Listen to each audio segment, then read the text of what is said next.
Okay, the causes behind the iPhone 14 not turning on can vary. This video is here to guide you through the reasons and the troubleshooting tips. We understand how vital your iPhone 14 is to your daily life, and we're here to help. Part 2. iPhone 14 does not turn on. Fix it with 7 quick tips. Tip 1. Charge your iPhone 14.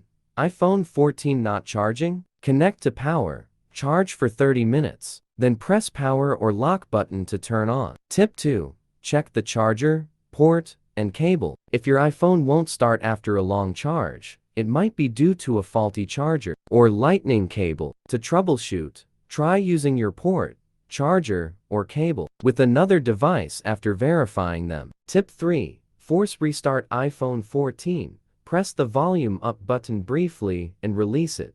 Quickly follow this by pressing and releasing the volume down button. Finally, press and hold down the side button on your iPhone until you observe the Apple logo appearing on the screen. Tip 4. Update iPhone 14.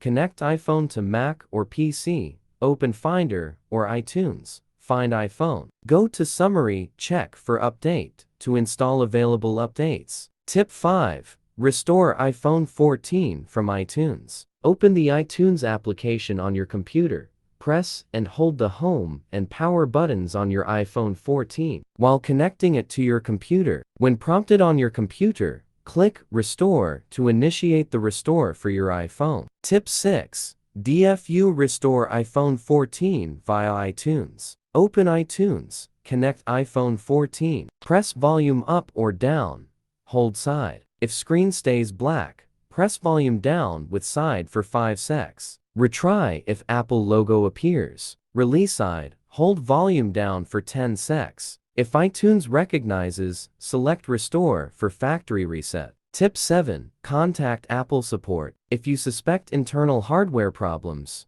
seek Apple's help. If your iPhone is under warranty, you can get free repair or replacement. Check the warranty status online and book an appointment at a Genius Bar or an authorized service center.